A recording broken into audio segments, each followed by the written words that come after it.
నీకు నీకు పెళ్లి చేసుకోమన్నాను కదా. చేసుకోమంటావు నాన్న. కట్నం కట్నం కట్నం అంటే ఈ రోజులు ఎవరు ఇస్తారన్న కట్నం? కట్నం లేకుండా ఊరికే ఫ్రీగా వచ్చి ఇంట్లో పెట్టేసి మొత్తం మేము చూసుకోవాలి అమ్మాయిని. ఇంకా అట్లాగే వస్తారు ఈ రోజుల్లో. ఎవరు ఈ రోజుల్లో ఇంటికి వస్తున్నారు ఎవరైనా? ఇంకేం చేయమంటావు నాన్న? కట్నం తీసుకొని పెళ్లి చేసుకో. నీకు కావాలంటే బయటకి ఎక్కడైనా బ్యాంకాకి వెళ్ళి సరదాగా వెళ్ళి వచ్చాయి, ఆయన కూడా తీసుకెళ్ళి.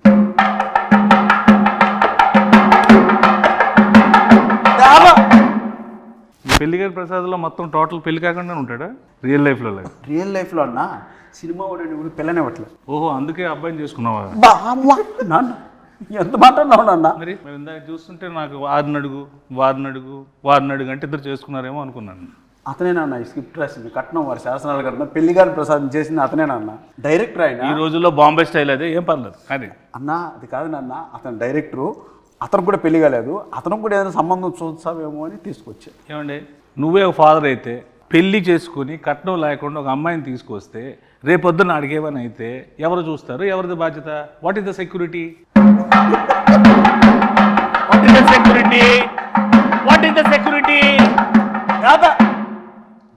ఈ రోజుల్లో కట్నం తీసుకుని పెళ్లి చేసుకోవడం నేరం.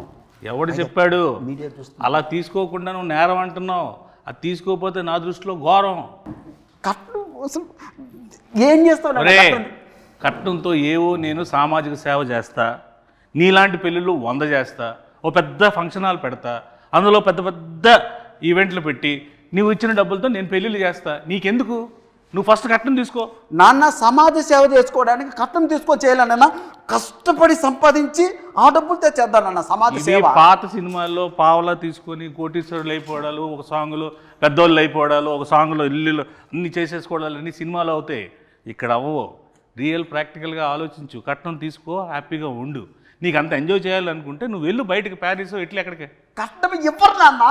ఇవ్వనప్పుడు ఎందుకు రాయి పెంట మన ఇంట్లోకి? నేను వెళ్ళిపోతా ఇంట్లో. నువ్వు నా కొడుకువే కాదు. నేను కొడుకుని కాదు, కట్నం తీసుకున్నాడు కొడుకు కాదు. నువ్వు నా నాన్నకు, నీకు బటర్ నాన్తో సమానం ఈ రోజు నుంచి. నువ్వు బటర్ నాన్న? అవును. మా నాన్న కాదా? కాదు. గోధుమ పిండి నాన్న కూడా కాదా? బటర్ నాన్ కొట్టు.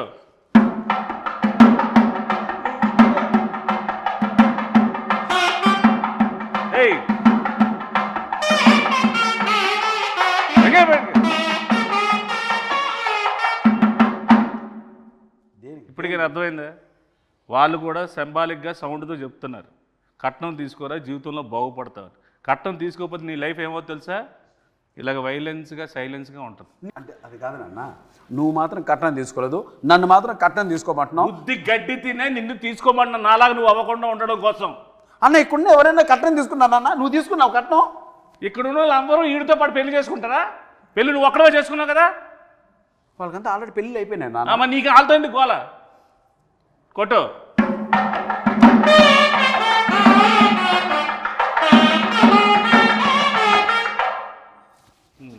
చెప్పు నాన్న. యాక్చువల్గా నాన్న, నువ్వు ఏదో కట్నం వారి శాసనాలు గ్రంథం ఒకటి రాసి మీ తాత ముత్తాతల నుంచి ఫాలో అవుతున్న రూల్స్ రెగ్యులేషన్స్ నా పైన మోపి నాకు ఏజ్ బయరేంత వరకు ఇలా నిలబెట్టి నాకు పెళ్లి కాకుండా చేసి పాపం మూట కట్టుకుంటున్నావు నాన్న. ఏం పర్లేదు, ఈ రోజు నేను చచ్చిపోయినా నాకేం పర్లేదు. కట్నం తీసుకుని హాయిగా చచ్చిపోతా. నువ్వు మాత్రం నాశనం అయిపోవడం నాకు ఇష్టం ఉండదు. నీ మంచిగా చెప్తున్నాను రా. ఒరే గుడ్ కళ్ళద్దాలెట్టుకున్న ఎదవా. నాన్న నువ్వు వెళ్ళిపోతే నాకు ఇంకో నాన్న ఎలా వస్తారు నాన్న? నువ్వు పెళ్లి చేసుకుంటున్నావు కదా, నీ దగ్గర డబ్బులు లేవనుకో, 4వ రోజు 5వ రోజు అదే వెళ్ళిపోతుంది. నీకు అప్పుడు తెలుస్తుంది బాధ ఏంటో. కట్నం ఉందనుకో, నీకు సెక్యూరిటీ ఉంటుంది, నాకు సెక్యూరిటీ ఉంటుంది. కట్నం కట్నం అనద్దు నాన్న, మీడియా ముందు ఉన్నాం మనం, అరెస్ట్ చేస్తారు మళ్ళీ ఇద్దరిని. మీడియా వాళ్ళు ఎలాంటి వాళ్ళు తెలుసా? కొట్టు.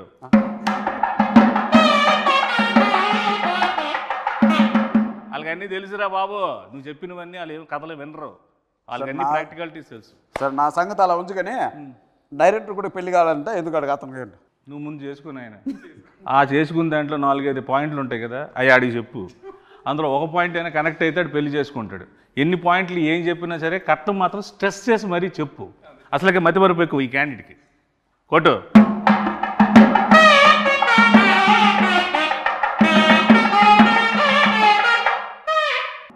ఓకే అయిపోయింది. ఇప్పుడు ఇది కాన్వర్జేషన్ అయిపోయింది. అసలు ఏంటి ఈ పెళ్ళి కాని ప్రసాద్ ఏంటి, ఇందులో ఇంతమందిగా నువ్వు ఉన్నావేంటి, ఇన్ని ఎక్స్ప్రెషన్ల కారణం ఏంటి, దీనిలో ఉన్న కథ ఏంటి, దీని వెనక ఉన్న కథ ఏంటి, నువ్వు జనాలకు ఏం చెప్పాలనుకుంటున్నావు? ఈ సినిమా చూస్తే పెళ్లి కాని వాళ్ళకి పెళ్ళి అయింది, పెళ్లి కాని వాళ్ళకి పెళ్ళి అయింది. పెళ్ళి. ఓహో, పెళ్లి కాని వాళ్ళకి పెళ్ళి అయింది. పెళ్లి కాని పెళ్ళి అవుతుందా అంటే పెళ్ళి అయిన వాళ్ళకి పెళ్ళి ఎందుకు అవుద్ది? అంటే పెళ్లి కాని పెళ్లి కాని మగజాతి ఆనిమితులకి అందరికీ ఈ సినిమా చూస్తే పెళ్లి కాని వాళ్ళందరికీ పెళ్లి అయిపోతుంది, పెళ్ళి అయిపోద్ది, కుజు దోషం పోద్ది. వెరీ గుడ్, కొత్త దోషం వస్తుంది అదే కొట్టు. సరే, ఇందులో మా ప్రసాద్ క్యారెక్టర్ ఏంటి, మా ప్రసాద్ ఏంటి ఇందులో పర్ఫార్మెన్స్? పెళ్లి కోసం కష్టపడుతూ ఉంటాడు, వాళ్ళ నాన్న 2 crores కట్నం కోసం ఇబ్బంది పెడుతూ ఉంటాడు. ఓకే, అంటే అన్న ఈ స్క్రిప్ట్ యాక్సెప్ట్ చేసే ముందు మన ఇద్దరి మధ్య ఒక అన్నదమ్ముల అనుబంధం సంబంధంగా చెప్తున్నాను. ఇంతకుముందు మనం చాలా సినిమాల్లో చూసాం, ప్రియాంక చిత్రం, లవర్స్, ఎక్స్ప్రెస్, రకరకాల ఎక్స్ప్రెషన్స్తో మనం చూసాం. సో ఆ సప్తగిరి అనే వ్యక్తి ఒక 7-8 yearsగా మీరు అలా ఎక్స్ప్రెషన్స్తో వాటితో చూశారు. చిన్న వేరియేషన్ మనలో ఇంకా ఉందని చెప్పుకోవడానికే సప్తగిరి ఎక్స్ప్రెస్ ఎల్ఎల్వి చేశాం. సో ఇవన్నీ మిగిలిన ఎమోషన్స్ కూడా మనం చేయాలి అనే ఒక ఉద్దేశంతో ఆ కామెడియన్గా ఉంటే ఎంతవరకు సస్టైన్ అవుతామో తెలియక ఒక హీరోగా టర్న్ అయింది. బట్ ఈ స్క్రిప్ట్ మాత్రం లక్కీగా దొరికింది. సప్తగిరి కాంబో కూర్చుంటే సప్తగిరి చుట్టూ ఒక 7-8 మంది సప్తగిరిలు ఉంటారు, వాళ్ళు కామెడీ చేస్తుంటారు. సో ఆ సీన్స్ వర్కౌట్ అయినాయి కాబట్టి ఈ సినిమా యాక్సెప్ట్ చేయడం జరిగింది, రిప్రజెంట్ చేస్తుంది. అందుకే ఆ ఎక్స్ప్రెషన్స్ నా చుట్టూ చేసే వాళ్ళ ఎక్స్ప్రెషన్స్ అనమాట. సో దాని క్యారెక్టర్ నువ్వు చేయకూడదు కాబట్టి నీ చుట్టూ నీ సోల్స్తో ఎంటర్టైన్ చేయించారు. Very good. కాన్సెప్ట్ మీదేనా? మా రైటర్స్ ఉన్నారు. వెరీ గుడ్, సూపర్, బాగుందండి. Thank you. వెరీ గుడ్, కొట్టు.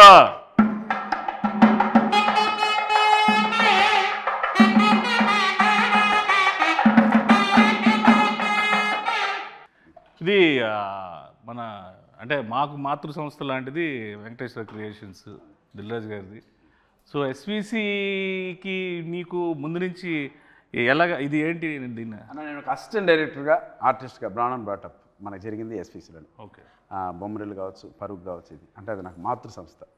ఇన్నాళ్ళ తర్వాత నేను సినిమా చేసి ఆ సంస్థలో రిలీజ్ చేసుకోవడం నిజంగా ఒక అదృష్టంగా భావిస్తున్నాను. ప్లస్ మనకు రాజ్ సార్ కావచ్చు, శిరీష్ అన్న కావచ్చు, వీళ్ళు ఎంత క్లోజ్ ఉన్నా, ఎంత మనం మాట్లాడినా వాళ్ళ కంటెంట్ నచ్చందే, సినిమా నచ్చందే, డౌట్ లేదు, అందులో డౌట్, లోపలికి అడుగు కూడా పెట్టినాడు. సంపస్. సో నా పైన ఉన్న గుడ్ విల్తో ఒకరోజు వెళ్ళి శిరీష్ సార్ని, రాజ్ సార్ని కలవడం జరిగింది. అన్న మీరు ఒక్కసారి నా సినిమా చూడండి, మీకు నచ్చకపోతే 10 నిమిషాలు చూడండి, మీకు కంటెంట్ కనెక్ట్ కాకపోతే నాకు మీరు ఏ హెల్ప్ చేయకండి అన్న. నా మాటకి శిరీష్ అన్న గౌరవం ఇచ్చి ఒకరోజు వాడిని ప్రసాద్ ల్యాబ్లో నేను చూస్తాను, షో వెయ్యి, నాకు నచ్చకపోతే 20 minutesలో థియేటర్ నుంచి బయటకు వెళ్ళిపోతా, ఎందుకంటే వాళ్ళది చాలా crucial and valuable time. Cinema చూసి చాలా బాగుంది గిరి, దీని వెనక అండా దండా కొండగా మేము నిలబడతాం, మీరు ప్రమోషన్ స్టార్ట్ చేయండి అంటే అంత పెద్ద వ్యక్తుల ఆశీర్వాదం ఈ సినిమాకు దొరికింది కాబట్టి ఈరోజు ధైర్యంగా ఈ ప్రమోషన్ స్టార్ట్ చేసాం. వాళ్ళ బ్లెస్సింగ్స్, అలాగే ఈ సినిమాని నేను అక్కడ చూపించడానికి నాకు ఉపయోగపడ్డా మా స్నేహితులు అనిల్ రావుపుడికి, అండ్ ఫస్ట్ టైం నుంచి స్క్రిప్ట్ స్టార్ట్ అయ్యి షూటింగ్ స్టార్ట్ అయిన దగ్గర నుంచి మాకు బ్యాక్ బోన్లో నిలబడ్డ మారుతి అన్నకి, అంత నిజంగా వాళ్ళందరికీ చేతులు జోడించి కృతజ్ఞతాపూర్వకంగా నమస్కారం జరుపుకుంటాను. Thank you. సో ఇందులో మ్యూజిక్ ఏంటి? ఇందులో 3 songs ఉన్నాయి. ఓకే, 3 songs చాలా అదిరిపోయినాయి సాంగ్స్. ఆర్ఆర్ మాత్రం ఆయనతో డ్యూయట్ పెట్టాలని మీకు ఎందుకు అనిపించింది? డ్యూయట్ ఉందా అన్న ఇందులో? చెప్పు. ఉందా డ్యూయట్ ఉందా? డ్యూయట్ లేదు. పెళ్లికాని ప్రసాద్ అంటే డ్యూయట్ కూడా లేదు. వెరీ గుడ్, చాలా డెడికేటెడ్గా చేశారు సాంగ్స్ కూడా. అన్న నిజంగా ఒక విషయం చెప్పాలంటే 2 songs ఉన్నాయి.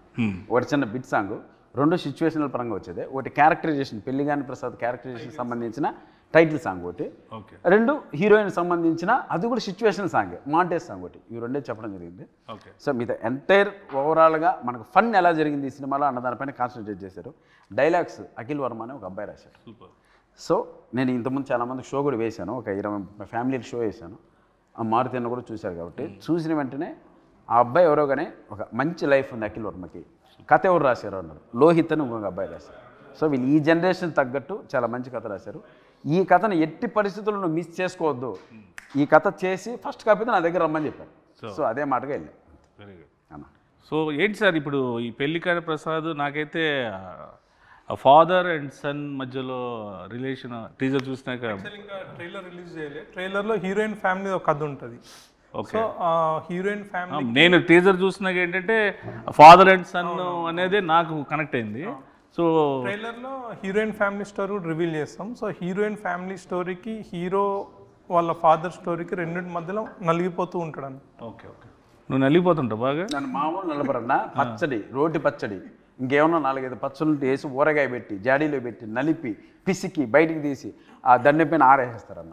అలా ఉంటుంది గారు. Very good. సో ఆ ఇన్నోసెన్స్ అనేది పక్కా పనిచేస్తుంది ఈ సో సినిమా. ఇప్పుడు ఆ సినిమా ఉంది కదా లాయర్ సినిమాలో పెద్ద డైలాగ్ ఎల్ఎల్బి, అలాంటి డైలాగ్స్ ఏమైనా ఎక్స్పెక్ట్ చేసే సినిమాలో?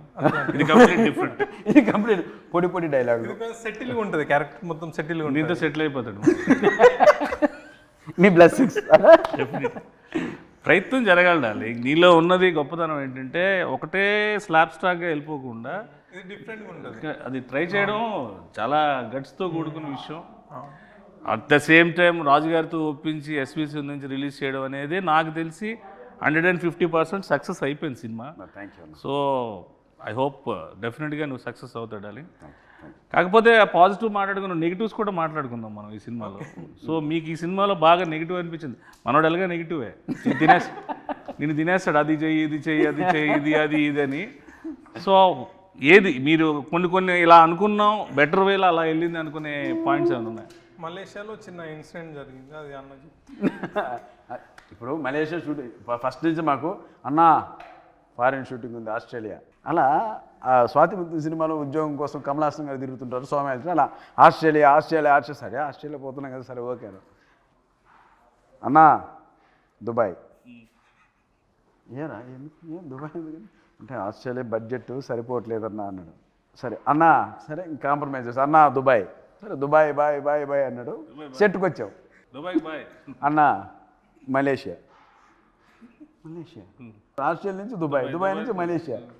ఎందుకు అన్న బడ్జెట్ కొంచెం సహకరించడం. సరే ఓకే చివరికి మలేషియా. సరే చివరికి గోవా అంటాడు, భయపడ్డా. చివరికి ఆన్లైన్ వీసా ఉందన్న మలేషియాకి వెళ్ళిపోతుందని మలేషియాకి తీసుకెళ్ళాడు. దిగిన వెంటనే అన్న 40 డిగ్రీలు అన్న ఎండ. 40 డిగ్రీలు అలా కనపడింది. ఆ రోజు నుంచి 3 రోజులు రోడ్లపైన డ్యాన్స్ వెళ్ళా. పైగా బ్లాక్ షర్టు బ్లాక్ ప్యాంటు.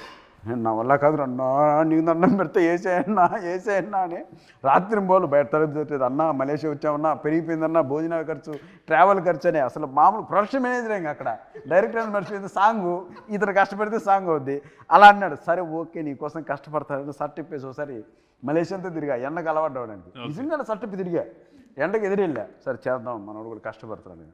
సరే ఈ ప్రాసెస్ జరుగుతున్నప్పుడు ఒకనొక సందర్భంలో రకరకాల చోట్ల తీసుకెళ్తున్నాడు. అన్న మాదే మలేషియా, మా నాయనే కట్టింది బిల్డింగ్లంతా, ఇక్కడ పర్మిషన్ వేసే అంటాడు. ఇలా ఒకనొక సందర్భంలో మలేషియా ఒక పార్లమెంట్ లాంటిది ఒక ప్లేస్ ఉంది అన్న, ఇది కూడా మంది వేసే అన్నాడు. సరే అని చెప్పి నేను నా మాట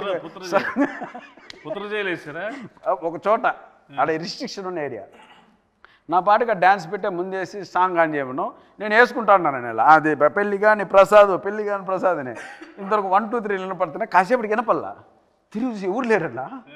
అరే ఏంట్రా ఏమైపోయినా అని తీసుకెళ్ళి పోలీస్ స్టేషన్లో పెట్టాడు. పోలీస్ స్టేషన్కి అక్కడ పిక్ పాకెట్లా ఉన్నాడు అన్న. కెమెరాలకి ఎత్తుకెళ్ళిపోయారు. పోలీస్ స్టేషన్ ఎక్కడ ఉందో నాకు తెలియదు కదన్నా. మొత్తం ఎత్తుకెళ్ళిపోయారు, మొత్తం యూనిట్ అంతా. అదేమన్నా సరే పోలీస్ స్టేషన్కి వెళ్ళాం. ఇతన్ని పోలీస్ స్టేషన్ నుంచి తీసుకురావడం అన్న తల ప్రాణం తోకొచ్చిందన్న. వాళ్ళు ఇంకోటి అంటే కావాలని వాళ్ళు ఏదో మలేషియన్ లాంగ్వేజ్ మాట్లాడుతున్నారు. ఈయన నీదే అన్నావు కదరా, బిల్డింగ్లో మీ నాన్న కట్టాడన్నావు కదరా, మాట్లాడరా మలేషియన్ లాంగ్వేజ్ రాదు. ఇంకా ఆ రకంగా ఆ రోజు అంతా రాత్రి పోలీస్ స్టేషన్ పొద్దున్న 3 గంటలకు బయటకు తీసుకొచ్చి అమ్మాయి అలా వెళ్ళాం. పొద్దున్న షూటింగ్ అంటే అన్న మళ్ళీ వాళ్ళే ఇచ్చారు నా పర్మిషన్, అక్కడ ఇచ్చట మనం అన్నాడు. ఇంకా రాత్రి స్టేషన్లో పర్మిషన్ లాక్కున్నాడు మళ్ళీ. సో అలా ఆ ఇన్సిడెంట్ నిజంగా తర్వాత తలుచుకున్న అప్పుడు సిచ్యువేషన్ సీరియస్ కానీ తలుచుకున్న తర్వాత పడి నవ్వు. సో అలా జరిగింది ఆ incident. So Australia, Dubai, Malaysia, Goa అనేలోకి మలేషియాకి తీసుకెళ్ళాడు. చివరికి ఆడ కాంప్రమైజ్ అవ్వాల్సి వచ్చింది అన్న. అలా గోవా అయితే మిలిటరీ వచ్చింది, వాళ్ళు నేవీ మిలిటరీ కూడా కాదు, సముద్రం కలిపేసేవాళ్ళు.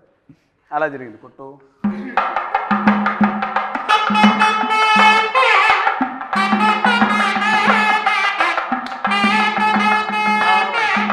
నీకు పాస్పోర్ట్లోనే సార్ మలేషియా తీసుకెళ్తారా? మంచి డిమాండ్ ఉంది వీళ్ళకి. పత్ర జైలు కొట్టుకోవచ్చు అలా. వీళ్ళకైతే శుక్రవారం అరెస్ట్ చేసి సోమవారం తీసుకెళ్తారు, వీళ్ళకి శనివారం ఆదివారం సెలవు అక్కడ. కాబట్టి సో హీరోయిన్ ఏంటి సార్ ఈ సినిమాలో? పెళ్లికాని ప్రసాద్కి పెళ్ళి అయ్యే హీరోయిన్ అంటే వెళ్ళిపో చెప్పు, హీరోయిన్ ఏంటో చెప్పు అంటున్నారు, అడుగు. ఆవిడ వెళ్ళిపోయిందిలేండి. సినిమాలో ఏంటంటే హీరోయిన్ క్యారెక్టర్ సార్, ఉందా? Heroine character. హీరోయిన్ క్యారెక్టరే, హీరోయిన్ క్యారెక్టర్. హీరోయిన్ క్యారెక్టరే అంటాడు. ఓహో, ఇలాగా నీకులాగా మదర్ క్యారెక్టర్, పిన్ని క్యారెక్టర్లు అన్నీ ఆవిడ చేయలేదా? Heroine character. Very good.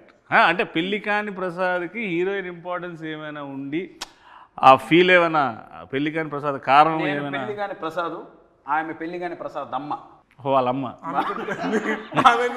అమ్మ ప్రసాద్ అమ్మ అంటే ఆమె. మేలు నీకన్నా తాత పెళ్లి విషయంలో నాకన్నా తాత. తెలియకుండా చూడండి ఎంత నవ్వుతూ ఉన్నారు ఒక్కొక్కరు. ఒక శతమానం బౌద్ధ ఫ్యామిలీ ఎలా ఉన్నారు కదా. సినిమా చూస్తే అన్న దండుపాలెం బంగారుపాలెం మొత్తం అన్ని కలిపి కొడతారు వాళ్ళు. అలా ఉంటుంది. పచ్చడి, రోడ్డు పచ్చడి, ఊరగాయ, ఇంకా అట్లుంటుంది వ్యాపారం. ఉన్నారు కదా అమ్మగారు ప్రమోదిని మహాతల్లి. నిజం చెప్తున్నాను అన్న, నిజంగా మనకు 3 జనరేషన్లకి ఒక వరం ఆమె.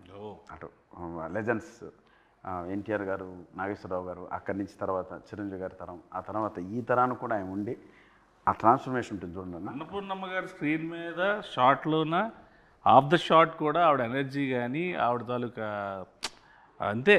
ఆ జనరేషన్లో వాళ్ళకి ముందు కాళ్ళకు దండం పెట్టుకోవడం తప్ప మనం చేసేది ఏం లేదు. ఇంకోటి మనం ఏదన్నా టైడ్ అయిపోతామని రాగానే ఏరా అబ్బాయి రెడీనా అంటే అమ్మ రెడీ అమ్మ అంటే ఇంకా అక్కడికి వచ్చి ఒక సీన్ పడిందన్న మాకు ఆయనకి. నువ్వు కాచుకో, నువ్వు సప్తగిరే, నేను అన్నపూర్ణమ్మ ఎవడో తెలుసుకుందామని చెప్పింది. రైట్ తల్లి అన్నాం. ఇంకా అంతే ఉత్తికి ఆరేసి దండి మీద ఆరేసి క్లిబ్బులు పెట్టి వెళ్ళిపోయింది లోపల. ఇంక ఎండ వచ్చినప్పుడు 6ంటికి పెట్టుకోవడం అంతే. అలా ఉంటుంది మ్యాటర్. డైరెక్టర్ గారు ఒక క్లోజ్ తీయమంటేనే ఇప్పుడు ఎవరు సగం క్లోజ్ తీయట్లేదు. ఇన్ని క్లోజ్లు ఎంత బాగా తీసిన డిఓపి ఎవరు సార్? సుజాత సిద్ధార్థ్ అని డిఓపి చాలా బాగా చేసిండు. ఆయన ఇంతకుముందు 6 to 7 ఫిల్మ్ చేసిండు, అన్ని మంచి బడ్జెట్ మూవీస్ చేసిండు. ఇప్పుడు మనం మూవీ చేసాము. అంటే సుజాత సిద్ధార్థ గారు ఇచ్చినటువంటి అవుట్పుట్ వల్లే, ఆ క్వాలిటీ వల్లనే నేను ఒక పెద్ద మనుషుల దగ్గరికి వెళ్ళగలిగాను. ఇండస్ట్రీ పెద్ద ఆ క్వాలిటీ ఉన్న అవుట్పుట్ చూపించాలి కదా. ఏదో అది లేకపోతే నేను కూడా ధైర్యంగా వెళ్ళాను. నిజంగా ఆ విషయంలో మాత్రం సిద్ధార్థకి నిజంగా స్పెషల్ థ్యాంక్స్ అన్న, థ్యాంక్ యూ. అండ్ ఆ అవుట్పుట్ తీసుకుని నేను చూపించడం వల్లే క్వాలిటీ బాగుంది, మంచి మేకింగ్ చేశారు, మంచి ఆర్టిస్టులు పెట్టారు, ఎవ్రీథింగ్ పర్ఫెక్ట్గా ఉంది, ఇప్పుడు మేము చూస్తామని ఒక నమ్మకం కలిగించే విధంగా మాకు ఆ ఫోటోగ్రఫీ చేశారు. ఇక ఈ ఇన్ని ఎక్స్ప్రెషన్లు ఒక ఫ్రేమ్లో సినిమా గురించి చెప్పే ఈ కాన్సెప్ట్ చాలా బాగుంది యాక్చువల్లీ. ఈ థాట్ ఎవరిది? Very good sir. అంటే అన్ని ఆర్టిస్టులు కన్నా ఒక పెళ్లికాని ప్రసాద్ అనేవాడికి ఇన్ని వేరియేషన్స్, ఈ సినిమాలో ఇన్ని ఎమోషన్స్ ఉంటాయనేది బై పోస్టల్ చూస్తేనే మాకు అర్థమవుతుంది. అది సినిమాలో డెఫినెట్గా ఉంటుంది అనుకుంటున్నాను. అది ఉంటే కనుక నువ్వు ఇంకా పాన్ ఇండియా సినిమా చేసుకోవచ్చు. హ్యాపీగా రీజనల్ లాంగ్వేజ్ మంచి సినిమాలు పాన్ ఇండియా, మళ్ళీ మలేషియా జైలు, పాన్ ఇండియా అంటే మలేషియా, అక్కడి నుంచి ఆస్ట్రేలియా నుంచి దుబాయ్, కట్ చేస్తే పెళ్ళి లింగంపల్లి, యూసఫ్ కూడా. సో ఇందులో యాక్షన్ ఎక్కువ ఉందండి, కామెడీ యాక్షన్ ఉంది. అది that is one of the action, biggest action. Comedy అనేది అంత యాక్షన్ ఎవరు చేయలేరు. ఫైట్ మాస్టర్లు కామెడీ యాక్షన్ చేయలేరు. అందుకే అన్ననే చేసేసాను, ఫైట్ మాస్టర్ లేడు అని ఆయన చేసాడు. ఈ మాస్టర్ కూడా ఈయన. సూపర్.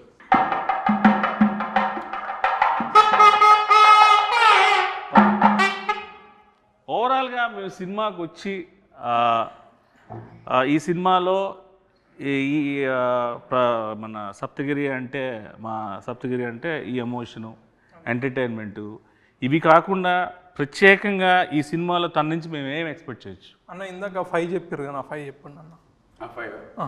అన్న ఏం ఎక్స్పెక్ట్ చేయొచ్చు అంటే ఫన్ ఎక్స్పెక్ట్ చేయొచ్చు, ఎంటర్టైన్మెంట్ ఎక్స్పెక్ట్ చేయొచ్చు, తమాషా ఎక్స్పెక్ట్ చేయొచ్చు, నవ్వు ఎక్స్పెక్ట్ చేయొచ్చు. ఓవరాల్గా దీంతో కూడుకున్నటువంటి ఒక ఫ్యామిలీ ఎంటర్టైన్మెంట్ ఎక్స్పెక్ట్ చేయొచ్చు. అంటే ఓవరాల్గా మనకు ఓన్లీ ఫన్నే. పంచభూతాలు ఉన్నాయి కాబట్టి అందులో పెద్ద భూతం నువ్వు. అది super, very good. So I wish you all the best. Happy success darling. Congratulations and all the best sir. And I hope this film will go in to be rock on 21st of this month. ఇలాంటి సినిమాలు నువ్వు ఇంకెన్నో చేసి ఇంకెంతో పేరు తెచ్చుకొని కమేడియన్స్లో ఒక సత్తా ఉన్న హీరో ఉన్నాడని నిరూపించుకోవాలి. Love you. Thank you.